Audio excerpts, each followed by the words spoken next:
Today, I'm going to share an absolute jewel with you. I'm so excited. We are going to talk about UDLs. It comes from the field of education. I think this is the emerald. This is my favorite jewel from the field of education that I steal from that field and add to our treasure box that we're going to use in the field of speech pathology. Before I dive in, I want to give you a little background. As I've told you before, when I do a podcast, what I share with you, it's not based on artificial intelligence. It's not based on a Google search and what's popular and what's going to get a lot of hits. It's very much based on what's coming from my heart and what's coming from my mind. I record these podcasts the day before they're released. So the Wednesday evening before you get them on Thursday morning, that's when I'm recording. So here it is Wednesday evening. And I'm sharing with you right now what's in my heart, what's in my mind, and what I believe is something that's worthy of us discussing. This is something that is going to be a game changer. This is something that I know is going to affect you in a very big way, or the children you service. It's going to change your life. It's going to change the children you service lives. Our time here is short, and I want to make the most out of your time. Let me give you a little background on the jewel I'm sharing with you. I just got home about 2 hours ago. I've been in New York City, and I drove out to New York City. I stopped in Gettysburg, Pennsylvania, which is awesome. Go take a ghost tour there. On the way back, I stepped off in Pittsburgh, which is my favorite city in the Midwest. Pittsburgh is beautiful. If you haven't been there, you have to check it out. When you're in Pittsburgh, you get the city and you look around and you see the Allegheny Mountains all around you. I'm a granola girl. I always bring my bike and I bike on the nature trails right outside of the city of Pittsburgh. You get your city life and your nature too. So if you haven't checked out Pittsburgh, Pennsylvania, I highly recommend it. I think it's the most underrated city perhaps in the Midwest. It is magnificent. So anyhow, I get back to where I'm from, Dearborn, Michigan. And what I see here on my porch, this is amazing, is this book, my book in Chinese. So on my porch, I have Speech Sound Disorders, Comprehensive Evaluation and Treatment by KellyVess. That's the only thing in English. All of the rest of it, if you see it on this YouTube clip, it is Chinese. It is the same book, cover to cover, but the words are 100% in Chinese. I am beyond happy, and I was inspired, even though I was tired. I told you I don't know if I'm going to be doing episodes. I'm going to be on vacation, but I was tired when I got home. But I am inspired because this book is based on universal design for learning. So when I wrote this book, the Speech Sound Disorders book, this is in English, this is in Chinese. I'm so excited to have this in Chinese because I think I'm going to make the world a better place, which is exactly why I'm here. This book is going to change a lot of lives in China. I'm sure of it.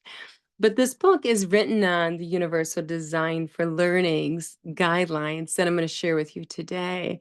So my belief when it comes to learning is that learning first and foremost must be an engaging, enjoyable process that capitalizes on the individual's interest. So that is the first guideline. In the book, it is written very much not like a textbook, but it's written as if I'm talking to you and I'm explaining to you speech pathology and kind of plain English and telling you about my failures and telling you about my successes, but just kind of as if we're talking over coffee and I'm like, hey, look, let me give you a baton and you just take off where I left off and do better, make the world a better place. This is what I've learned in the last 20 years. Take it and innovate practice and make it better than this and bring your own superpowers to the table. I want it to be a really fun read, and I think it is. I think you could actually read this cover to cover and say, this is good reading. But on top of that, it's very hands-on engaging. The second guideline for the Universal Design for Learning guidelines is that you're presenting the information in a multimodal manner. So this is extremely important for me, being neurodivergent. I hated school. I thought it was mind-numbingly. I felt like I was just writing my name over and over and over again on a chalkboard. Here's just this busy work for you to do. one after the next. And I remember they would have the example in school, and then I was like to do that example 40 times over again. This is the opposite of that. And I think I'm really inspired by that, by how much I hated learning. And then in high school, I was given the opportunity by Dr. Tina Brown. She was the supervisor of a Head Start program to teach Head Start. And she allowed me to present information multimodally. I got to use all forms through physical means, through music, through words, through visual means, through objects. That brings us to the third, which is making learning multimodal, in which the child is actively participating using all of their senses. It's very personal when I get into the universal design for learning, being a neurodivergent learner myself and experiencing learning presented in a purely auditory visual format in a traditional manner at a desk, and then also presented learning from a multimodal format in which I got to roll up my sleeves and dig in and experience learning in a three-dimensional form. And then not only that, but also presenting learning in a multimodal form. I noticed the difference of the two. And I noticed how one, I felt like I was being punished and I was sitting in a jail and the learning was my punishment. And in the second, it brought me to life. It brought so much joy and learning hands-on through hands-on experiences, through world experiences, and through the guidance of Dr. Tina Brown, who is my mentor, who guided me so well with these high ideals of what learning could be and what learning shouldn't be, which is often practiced. I was very, very fortunate in this book, and receiving this book on my porch today really inspired me. Is I said, I have to share the universal design for learning principles with my peeps here, because this is what it's all about at the end of the day. Are you engaging the children in the learning experience? Is it enjoyable? Is it fun? Is it purposeful? Are you giving them a mission, a goal to accomplish? So those dopamine levels are going to go up. And number two, asking the question, is this learning multimodal? Am I presenting concepts just auditory and visually? Or am I presenting concepts using the whole body? Am I using music? Am I using visuals? Am I using my body and my limbs, which is extremely important? When we look at how children develop, for instance, they typically point first, and after they point comes the words. If you're talking on a phone and you're talking to someone over the phone, you're using your hands when you talk because we communicate through our hands. It guides us with our speech and language. So that's really important to move your body when it comes to speech and language therapy, especially for neurodivergent populations who tend to have auditory and visual processing issues. Then we're going to go to the next area, which is the child is actively participating in the learning experience. The child is moving their body in the learning experience. The child is using multiple modalities. The child is singing. The child is using hands-on materials. The child's doing the talking, not the teacher. The child's doing the visuals. So it's very multimodal. It's very active engagement, not passive engagement. Those are the three principles. Number one, make it fun. Two, make it multimodal and representing concepts multimodally. And number three, give the child the opportunity to multimodally communicate using all of their means possible. And what you're going to have is you're going to have a child that is learning more quickly and more meaningfully, and that it's going to be regression resistance. They're going to remember it long term because it's been learned in a deep multimodal manner. Now, with this multimodal, we also want to use a most to least prompting hierarchy. You want to have this transfer of the learning experience in which the child is actively involved When you are conveying the information to the child, you're just carrying the child's weight. We're providing more scaffolds like the Eiffel Tower. Then you're going to pull away the scaffolds as the child takes on the role as the leader of the learning experience.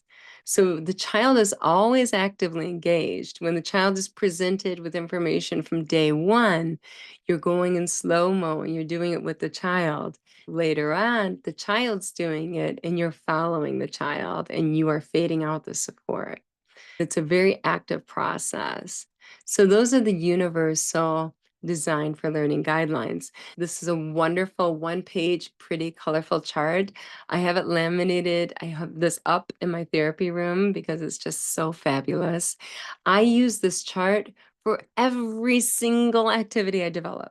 So when I develop activities for the Google Slides decks that people use for telepractice, they use for home practice like I do, I look at this and I say, okay, is this fun? Is this a fun activity? All right, that is fun.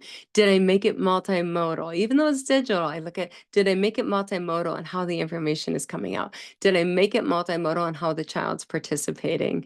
So I look at all of that, every single activity I create, whether it's a digital activity or whether it's a movement activity. I'm always looking at this chart and these three guidelines. They're that important. So this to me, the UDLs, this is the emerald, which is my favorite jewel. This is the emerald from the field of education. So take that emerald, add it to your treasure/toolbox, and you're going to create some real magic in your intervention. The emerald are the UDLs. I'm going to share with you so you can have this beautiful chart to reference yourself. Your therapy is going to be amazing. The kids are going to be engaged. You are going to develop, most important, a love for learning.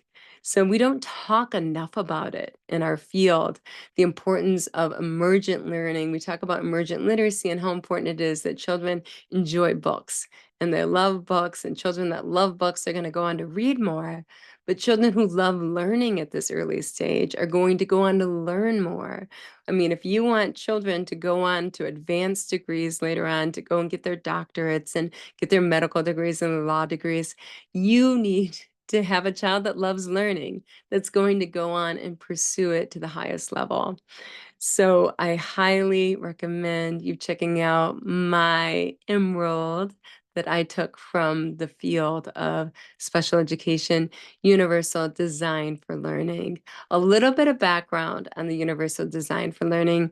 It came out of something known as a nonprofit education group called CAST. CAST is the Center for Applied Special Technology.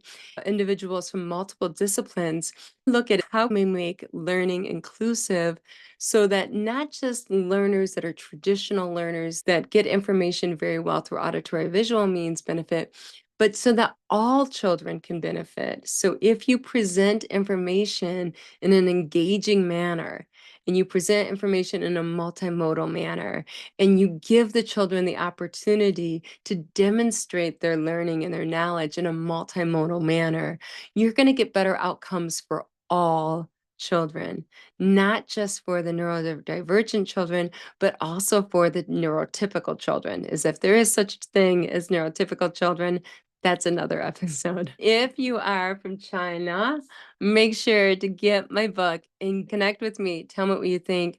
This is going to change how they do speech therapy in China. I am so excited. It's going to change how speech therapy programs are taught, and it's going to change speech therapy programs that are provided to children. I can say that very confidently. If you get this book, it's going to be a game changer, and I want to hear from you. So excited about that. I also want to hear from you about the universal design for learning.